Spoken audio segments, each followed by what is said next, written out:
हे नाथ, मैं आपको कभी ना भूलूं। ये श्री स्वामी राम सुखदास महाराज जी का तत्वपूर्ण वाक्य था कि हे नाथ, मैं आपको कभी ना भूलूं। नमस्ते दोस्तों, मैं स्वामी राम सुखदास का उपदेश, जिसमें उन्होंने भगवान की प्राप्ति का सबसे सरल और सिद्ध प्राप्ति का उपाय बताया है, जो सब जगह विद्यमान है, जिसका कहीं भी अभाव नहीं है। उसकी प्राप्ति में देरी का कारण यही है कि हम उसको चाहते नहीं। उसकी प्राप्ति न होने में पाप कारण नहीं है। अगर पाप कारण हो तो पाप प्रबल हुआ, परमात्मा कमजोर हुआ, परंतु ये संभव है ही नहीं। मनुष्य की जो नीच वृत्ति या कृत्य है, उसका नाम पाप है। पाप टिकने वाला नहीं है। सत्संग से, नाम जप से, गंगा स्नान से पाप दूर भाग जाते हैं। पाप कितना भी बड़ा क्यों ना हो, उसमें ठहरने की शक्ति होती ही नहीं। पाप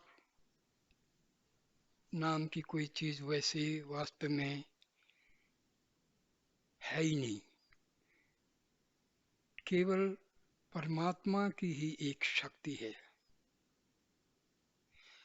परमात्मा पाप में भी है, पुण्य में भी है, अच्छे में भी है, मंदे में भी है, शुद्धि में भी है, गंदगी में भी है। किसी ने मेरे से कहा कि तुम्हारे भगवान तो नरकों में हैं। मैंने कहा कि हमारे भगवान तो सब जगह हैं, स्वर्ग में भी हैं, नरक में भी हैं। तुम्हारे पूर्वज नरकों में गए तो उन्होंने वहां का समाचार दे दिया। भगवान से खाली जगह कोई हो सकती ही नहीं। वे सब जगह परिपूर्ण हैं। केवल उनकी प्राप्ति की ही इच्छा हो, साथ में दूसरी कोई इच्छा न हो, तो एक दो दिन भले ही लग जाएं, उसकी प्राप्ति जरूर हो। मीरा जी कहा करती थी, मेरे तो केवल गिरधर गोपाल हैं, दूसरा ना कोई। मतलब उनको सिर्फ कृष्ण जी की प्राप्ति की इच्छा थी, दूसरी कोई इच्छा थी ही नहीं। ऐसी दृढ़ इच्छा हो तो भगवान जरूर मिल जाते हैं। भगवान के सिवाय हमारे को न धन चाहिए, न संपत्ति, न वाह चाहिए, न आदर चाहिए, न सत्कार चाहिए, न महिमा चाहिए, न और कुछ चाहिए, तो भगवत प्राप्ति जरूर हो जाएगी, इसमें संदेह नहीं है। परमात्मा कैसे मिले, इस बात की जागृति हरदम रहेगी तो परमात्मा कैसे छिपे रहेंगे। भूख लगे तो खा लें, प्यास लगे तो जल पी लें, नींद आए तो सो जाएं, हठ नहीं करना है। भोजन में स्वाद सुख नहीं लेना है, जल पीने में सुख नहीं लेना है, सोने में सुख नहीं लेना है। जैसे रोग होने पर दवा लेते हैं, ऐसे भूख लगने पर रोटी खा लें। दवा लेने में सुख थोड़े ही लेते हैं, दवा में रुचि थोड़ी ही होती है। इच्छा केवल परमात्मा की ही रहे, इससे सुगम साधन और क्या होगा। दूसरी इच्छाएं साथ में रखते हैं, यही बाधा है। मनुष्य कैसा ही पापी हो या मूर्ख हो, वह परमात्म प्राप्ति का पात्र है। परमात्म प्राप्ति के लिए कोई भी कुपात्र नहीं है। केवल एक लालसा होनी चाहिए, दूसरी लालसा ही बाधक है। अगर भूख प्यास और नींद तंग न करे तो खाने की, पीने की और सोने की भी जरूरत नहीं। रोटी खाकर, पानी पीकर, नींद लेकर क्या कोई जी सकता है? रोटी खाते, पानी पीते, नींद लेते हुए भी मनुष्य मर जाता है। जीने की ताकत अन्न में, जल में, नींद में नहीं है। किसी भी वस्तु में जीने की ताकत नहीं है। अगर भूखे रहने से मनुष्य मर जाता है तो खाते हुए भी मनुष्य मर जाता है। एक दिन मरना तो पड़ेगा ही, फिर नया नुकसान क्या हुआ? जो जाने वाला है वही हुआ। परंतु मैं भूख प्यासी रहकर मरने के लिए नहीं कहता। अतः भूख प्यास लगे तो अन्न जरूर ले लें, नींद आए तो सो जाएं, पर अपनी आवश्यकता को न भूलें, उसको हरदम जागृत रखें। परमात्मा प्राप्ति में समय लगाना हमारे अधीन है। चाहे एक घड़ी में प्राप्ति कर लें, चाहे अनेक दिनों, महीनों, वर्षों में। फर्क हमारी चाहना में है। परमात्मा के लिए मिलने में फर्क नहीं है। भगवान ने कहा है, सन्मुख होई जीव मोहि जब ही, जन्म कोटि अघ नास ही तब ही। ये मानस रामचरितमानस के सुंदर कांड में आता है। भगवान के सम्मुख हो जाएं तो करोड़ों जन्मों के पाप उसी अक्षर नष्ट हो जाएंगे। पापों में, दुराचारों में, अवगुणों में ताकत नहीं है कि वो भगवान को रोक दें। भगवान को रोकने की ताकत किसी में हो ही नहीं सकती। अगर कोई भगवान को रोक दे तो वे भगवान हमें मिलकर क्या निहाल करेंगे। वे भगवान हमारे किस काम के जो किसी के द्वारा अटक जाएं। केवल हमारी एक चाहना की आवश्यकता है। साधक को यही सावधानी रखनी है कि इस चाहना की कभी विस्मृति न हो। फिर भगवत प्राप्ति में कठिनता और देर नहीं रहेगी। नारायण नारायण नारायण। ये श्रद्धेय स्वामी राम सुखदास का बहुत ही अच्छा उपदेश था परमात्मा प्राप्ति के लिए।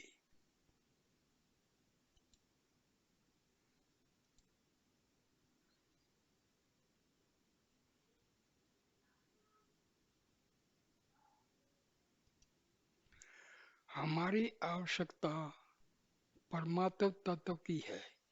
इस आवश्यकता को हम कभी भूलें नहीं, इसको हरदम जागृत रखें। नींद आ जाए तो आने दें, पर अपनी तरफ से आवश्यकता की भूली मत होने दें। भगवान की प्राप्ति हो जाए, उनमें प्रेम हो जाए, इस प्रकार 8 पहर इसको जागृत रखें तो काम पूरा हो जाएगा। बीच में दूसरी इच्छाएं होती रहेंगी तो ज़्यादा समय लग जाएगा। दूसरी इच्छा पैदा हो तो जबान हिला दें, सर हिला दें कि नहीं नहीं मेरी कोई इच्छा नहीं। अगर दूसरी इच्छा न रहे तो 8 पहर भी नहीं लगेंगे। परमात्मा की प्राप्ति कठिन नहीं है, क्योंकि परमात्मा कहाँ नहीं है, कब नहीं है, किस में नहीं है, ऐसी कोई वस्तु नहीं बता सकते, कोई काल नहीं बता सकते, कोई देश नहीं बता सकते, कोई स्थान नहीं बता सकते, कोई व्यक्ति नहीं बता सकते, कोई आवश्यकता नहीं बता सकते, कोई परिस्थिति नहीं बता सकते जिसमें परमात्मा न हो। केवल उनकी इच्छा की कमी है और कुछ कमी नहीं है। केवल एक इच्छा हो जाए कि परमात्मा कैसे बने, वे कैसे हैं, यह देखने की जरूरत नहीं है। केवल उनकी आवश्यकता की कभी भी स्मृति न हो। उनकी एक इच्छा, एक लालसा करने में तो समय लगेगा, पर परमात्मा की प्राप्ति होने में समय नहीं लगेगा। लोग पागल कहें, कुछ भी कहें, परवाह न करें। केवल एक ही लालसा हो जाएगी तो अन्य सभी इच्छाएं मिट जाएंगी। अन्य इच्छाएं मिटते ही वह लालसा पूरी हो जाएगी। भगवान ने गीता में कहा है, अनन्य चेतः सततम यो माम स्मरति नित्यशः तस्य तस्या अहम सुलभः पार्थ नित्य युक्तस्य योगिनः। हे प्रथानंदन, हे अर्जुन, अनन्य चित्त वाला जो मनुष्य मेरा नित्य निरंतर स्मरण करता है, उस निरंतर मुझ में लगे हुए योगी के लिए मैं सुलभ हूँ। अनन्य चेता का तात्पर्य है कि एक परमात्मा के सिवाय दूसरा कोई इच्छा न हो, न जीने की इच्छा हो, न मरने की, न सुख की इच्छा हो, न दुख की। सततम का तात्पर्य है कि प्रातः नींद खुलने से लेकर रात्रि नींद आने तक स्मरण करे, और नित्य सह का तात्पर्य है कि आज से लेकर मृत्यु आने तक स्मरण करे। इस प्रकार अनन्य चेतः सततम तथा नित्य, ये तीन बातें होने से भगवान सुलभ हो जाते हैं। तात्पर्य है कि निरंतर एक ही आवश्यकता रहे, एक ही भूख रहे, एक ही जागृति रहे कि भगवान कैसे मिले। जहाँ एक वृत्ति हुई कि प्राप्ति हुई, दूसरी वृत्ति रहेगी तो बाधा लगेगी।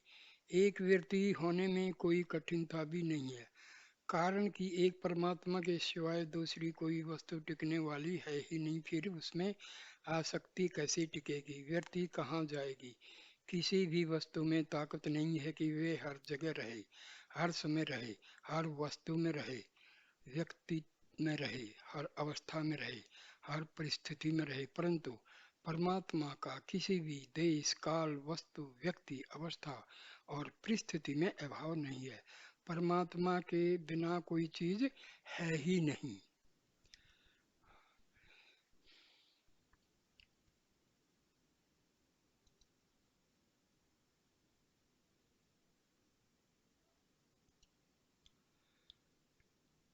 मनुष्य को भगवत प्राप्ति बहुत सुगमता से तथा जल्दी हो सकती है, परंतु संसार की आसक्ति के कारण वह बहुत कठिन तथा देरी से प्राप्त होने वाली प्रतीत होती है। वास्तव में भगवत प्राप्ति कठिन नहीं है, प्रत्युत संसार की आसक्ति को छोड़ना कठिन है। इसमें भी गहराई से विचार करें तो आसक्ति को छोड़ना भी कठिन नहीं है, कारण कि कोई भी आसक्ति निरंतर नहीं रहती।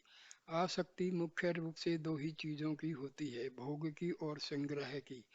परंतु इनकी आसक्ति एक दिन भी टिकती नहीं, उसमें निरंतर रहने की ताकत ही नहीं है। आसक्ति उत्पत्ति विनाशशील वस्तु में होती है। यह नियम है कि उत्पन्न और नष्ट होने वाली वस्तुओं से मनुष्य की तृप्ति कभी हो ही नहीं सकती। नाशवान के द्वारा अविनाशी की तृप्ति कैसे होगी? नाशवान की आसक्ति अविनाशी कैसे होगी? हो ही नहीं सकती। आसक्ति आगंतुक दोष है, इसको मिटाने का उपाय है मेरा भगवान में ही प्रेम हो जाए। इस एक इच्छा को बढ़ाएं, रात दिन एक ही लगन लगाएं कि मेरा प्रभु में प्रेम कैसे हो। एक प्रेम के सिवाय और कोई इच्छा न रहे, दर्शन की इच्छा भी नहीं। इस भगवत प्रेम की इच्छा में बड़ी विलक्षण शक्ति है। इस इच्छा को बढ़ाएं तो बहुत जल्दी सिद्धि हो जाएगी। इस इच्छा को इतना बढ़ाएं कि अन्य सब इच्छाएं गल जाएं, केवल एक ही लालसा रह जाए कि मेरा भगवान में प्रेम हो जाए, तो इसकी सिद्धि होने में 8 पहर भी नहीं लगेंगे। भगवान मेरे को भगवान मीठे लगे, मेरा उनके चरणों में प्रेम हो जाए, यह वास्तव में हमारी आवश्यकता है। एक आवश्यकता होती है कि एक इच्छा कामना होती है। संसार की इच्छा को कामना, वासना, तृष्णा, आशा आदि नामों से कहते हैं। परमात्मा की इच्छा को आवश्यकता, जरूरत, मांग, भूख आदि नामों से कहते हैं। तात्पर्य है कि नाशवान की तरफ खिंचाव होना इच्छा है और अविनाशी की तरफ खिंचाव होना आवश्यकता है। इच्छा मनुष्य को भोग तथा संग्रह में लगाती है और आवश्यकता सत्संग, भजन, ध्यान आदि में लगाती है। इच्छाएं कभी पूरी होती ही नहीं और आवश्यकताएं पूरी होती ही हैं, यह नियम है। हमने जड़ता के साथ जितना संबंध मान रखा है उतना ही कमी है, उसी कमी की पूर्ति के लिए ही आवश्यकता है। जड़ता नाशवान का संबंध सर्वथा छुटते ही नष्ट हो जाएगी और आवश्यकता पूरी हो जाएगी।